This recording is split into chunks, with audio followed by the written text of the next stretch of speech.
Tampaknya bersama dengan Deo Lipa, mantan pengacara Barada Eliezer. Selamat petang, Bung Olip. Selamat petang, salam merah putih. Nah, Kompas putih ya. Bung Olip, bisa Anda cerita bagaimana perjalanan kasus pembunuhan Brigadir Yosua ini sebagai Anda, dari kacamata Anda sebagai mantan pengacara Eliezer? Oh, perjalanan kasus ya? Iya, betul. Ya kalau perjalanan kasus sih berliku-liku ya. Jalannya itu nggak mulus, tapi jalan. Ibaratnya kalau di jalan raya itu banyak lubangnya, tapi ya nyampe juga kan gitu. Itu banyak halangan tapi nyampe. Ya, ini udah mulai masuk ke wilayah-wilayah yang mulus perjalanan perkara ini. Gitu. Kalau bicara perjalanan kasus ya, gitu. Halang rintangnya apa saja sih, Bang Olip? Apa? Halang rintangnya selama Anda melihat kasus ini? Ya kan, yang membuat rintangan kan adalah dulu itu kekuatannya Sambo begitu signifikan di wilayah ini ya, di wilayah kepolisian dan penyidikan ya. Jadi ada banyak intervensi. Yang pertama kan dia bikin pengalian-pengalian atau dia bikin palsu-palsu dalam perkara kan. Nah itu kan banyak sekali kekuatannya yang dipengaruhi oleh Sambo. Sambo ini kan banyak jaringannya. Termasuk juga mungkin juga yang dipengaruhi adalah Komnas HAM, kemudian Komnas Perempuan, mungkin ya, tapi itu bisa dilihat di jalannya. Itu termasuk LPSK juga kan dipengaruhi dengan amplop-amplop dan tapi LPSK kan. Ada banyak skenario yang perlahan saya kira mulai runtuh ya, Bang Olip. Kita ke Pak Handoko ya, sudah bergabung tampaknya. Ya. Pak Handoko, ya, bagaimana Anda lihat ini? Sambo CS ditampilkan ke publik. Kita bicara soal ekspresi, bagaimana sih ekspresi Sambo kalau Anda baca? yang saya lihat beliau jauh berbeda dengan pertama kali muncul di Mabes Polri ya. Waktu pemeriksaan pertama kali, kemudian juga saat-saat sekarang ini jauh berbeda sekali. Dalam pengertian beliau jauh lebih tenang, ya jauh lebih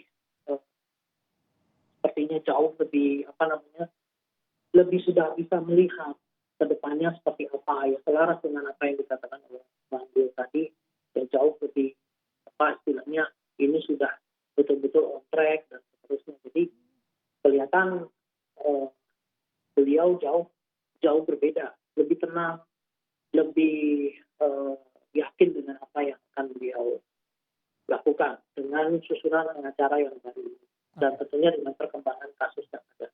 Pak Handoko, kami juga memiliki cuplikan Verdi Sambo yang meminta maaf ke keluarga Yosua. Kita akan tampilkan. Ya.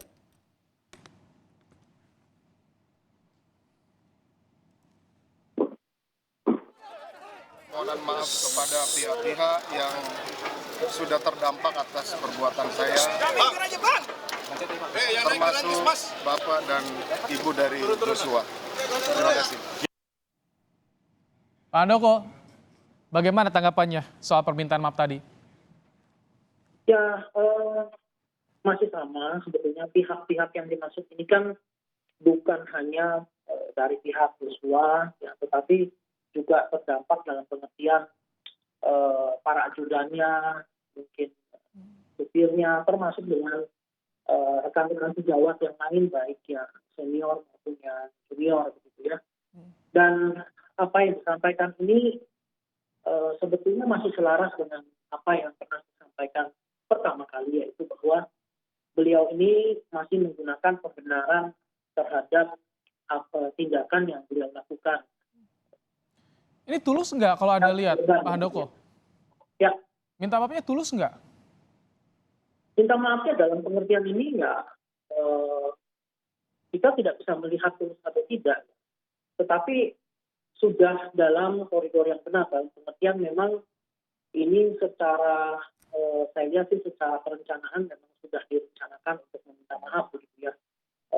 Termasuk dengan apa yang sebelumnya kita tahu dari artikel berita bahwa beliau sudah menyatakan penyesalan ya, dari apa yang disampaikan oleh Pak Hanif ya, pengacara beliau dan juga oleh Pak Febri ya. Ini karena kebetulan ada Bang Deo Lipa bersama kami juga akan tampilkan bagaimana ekspresi ketika Eliezer juga ditampilkan ke hadapan publik. kita akan coba putarkan kembali sambil menunggu kita lihat bersama. Ini dia. Barada Eliezer, tersangka pertama di kasus pembunuhan Brigadir Yosua ditampilkan ke publik oleh Kejaksaan. Bagaimana ekspresi yang Anda baca dari Eliezer, Pak Handoko? Sebentar ya. Gimana? Iya, ekspresi dari Eliezer bagaimana sih? Apakah masih tertekan atau sudah lega kalau Anda lihat, Pak Handoko? Sebentar. Boleh diperlihatkan sebentar?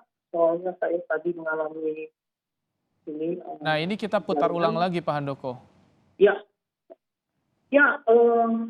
Tentunya kalau bicara tertekan semua pasti tertekan ya. Tetapi kalau kita lihat level stresnya ini kan mungkin kita perlu menguji kembali. Nah, kalau kita lihat dari status yang ada saat ini, artinya kan dalam kondisi stressful dan sebagainya tadi, Pak Eliezer juga sudah dalam kondisi siap, ready untuk menghadapi segala konsekuensi begitu. Kalau stres mah pasti, nggak mungkin. Masih ada ya? Pasti. Baik. Iya. Bung Olip, bagaimana Anda melihat dari Eliezer? Apakah ini sudah sesuai dengan apa yang disampaikan Eliezer kepada Anda sebelumnya soal tersangka-tersangka ini dan jalanan kasus ini? Ya, kalau dari keterangan Eliezer sih, ya sudah sesuai ya. Jadi dia sampaikan sini terlibat kan. Dan memang faktanya memang mereka semua ada di dalam ini sebagai tersangka. Ya Kuat, si RR, kemudian si Putri, kemudian Sambo, sama Eliezer sendiri. Jadi ada 5. Nah, mereka semua terlibat. Gitu. Jadi udah tampaknya sih udah clear secara tersangka ya. Tidak ada tersangka baru lagi. Nah, mengenai ekspresi Eliezer ya dia kelihatannya sih tenang itu dia. Memang kaget lah kan di depan publik kan ya, dia kaget tapi tenang.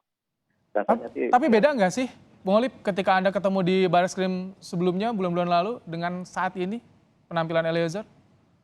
Sama, emang begitu penampilannya.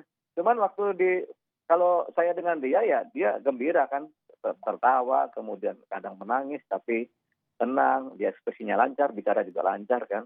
Cuman kalau di sini kan dia memang karena depan publik mungkin dia nggak bicara ya, dia diam saja. Kita bacanya sih dia sedikit tertekan ya, tapi kelihatannya biasa aja itu. Baik, kita akan coba lihat tersangka lainnya. Kami akan tampilkan bagaimana ekspresi dari Putri Chandrawati. Kita lihat bersama. Oh baik, kita akan sambil menunggu karena bersama dengan Ferdy Sambo. Nah, kalau tadi dari Eliezer, Pak Handoko, apakah masih ada yang ditutupi atau sudah lepas semuanya, Pak Handoko? Oh, kalau seperti itu saya harus menganalisis pada saat di sidang nanti. Apakah ada yang ditutupi lagi atau tidak. Tapi seperti yang tadi dikatakan oleh Bang Dewo, ya bahwa kalau kita lihat beliau di publik dalam konteks tadi, ya kita melihatnya bagaimana emosi beliau di depan publik saat itu.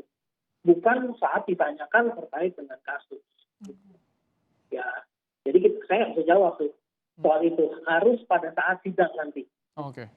Nah, kalau tadi kan Anda bilang Eliezer tampaknya sudah siap di persidangan. Kalau Sambo bagaimana, Pak Handoko? Kalau Bang Sambo, saya lihat juga siap gitu. Jauh lebih siap dari pengertiannya gini.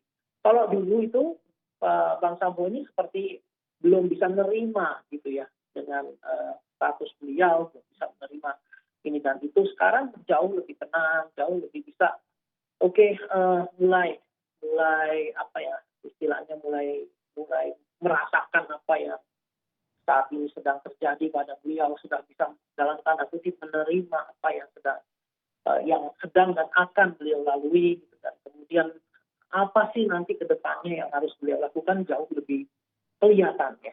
Saya rasa adalah sebuah strategi juga ketika beliau menyatakan penyesalan, tetapi di sisi lain juga kalau saya baca ya dari artikel menyatakan bahwa beliau tidak tahu bagaimana mengungkapkan perasaan kemudian emosi pada saat menerima berita bahwa istrinya dilecehkan sehingga akhirnya beliau melakukan tindakan-tindakan tersebut gitu ya. Saya pikir masih selaras dengan apa yang saya pernah sampaikan bahwa beliau beliau masih dalam koridor tadi, merasa benar apa yang beliau lakukan saat itu sebagai seorang suami yang mempertahankan keluarganya dan istrinya. Nah, sekarang nanti bagaimana itu dibuktikan di persidangan, bagaimana nanti jaksa dan hakim pengacara juga menghadirkan segala barang bukti, kemudian ahli, dan kemudian membutuhkan, itu lain lagi nanti kita lihat bersama. Pak Handoko, jadi dari Sambo ini kalau Anda lihat masih ada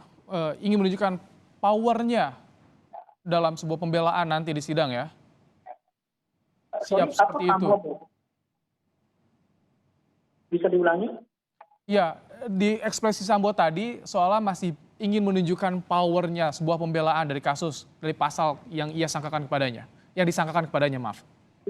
Sebetulnya bukan soal power, tetapi dari perkataan apa yang disampaikan itu lebih kepada garis-garis besar yang nanti akan beliau lakukan di persidangan, yaitu bahwa beliau akan menyatakan tindakannya tersebut adalah sebagai wujud cinta kasihnya terhadap sang istri, bahwa istrinya ini dilecehkan, dia hanya korban, tidak tahu apa-apa, dan saya yang salah. Nah, ini arahnya nanti akan begitu, saya yang salah. Baik. Kalau mau dihukum, saya. Bung Alip, saya ingat ketika Anda mendampingi Eliezer kan fokus pada perlindungan LPSK saat itu. Kondisinya bagaimana sih saat itu jika dibandingkan dengan sekarang yang ditunjukkan, Bung Alip? Oke, Eliezer. Iya, Eliezer. Eliezer itu waktu pertama kita ketemu dia dan kemudian bicara-bicara, itu dia kelihatannya rileks ya. Rileks ini santai, dia santai ya. Tapi kalau tadi itu dia kelihatannya tegang. Jadi ada mental yang terguncang di situ, Bung Alip? Iya, di situ mungkin dia kaget ya secara saat atau ini. Tapi waktu dia di pertama sih dia rileks. Setelah dia plong, dia bicara, dia rileks dan santai gitu. Walaupun beberapa minggu nggak tidur katanya kan, tapi dia bisa ketawa-ketawa ya. Tapi kalau tadi dia agak tegang sih. Ya kita nggak tahu. Justru kelihatan tegang ya. Bu Alip, jadi bagaimana sih harusnya perlakuan terhadap Eliezer yang sudah dikabulkan oleh LPSK? Eliezer ini kan LPSK mengabulkan dia sebagai justice kolaborator. Iya. Seharusnya Eliezer sudah bisa tenang. Karena disitulah ada suatu posisi peringan hukuman atau malah pelepas hukuman. Kalau dia kemudian memang kalau menurut cerita di atas perintah ya bisa lepas hukuman. Tapi seharusnya dia nggak usah khawatir. Kemungkinan dia lepas hukuman ada ini, Eliezer ini. Kita tunggu ya, nanti katanya surat dakwaan akan dikirimkan pada pekan depan. Kita tunggu bagaimana jelang persidangannya. Terima kasih, Bu Alip, Deoli Payumara, mantan pengacara Barada Eliezer, dan juga Handoko Gani, pakar forensik emosi, telah menyampaikan pandangannya dalam program Kompas Petang sore hari ini. Terima kasih.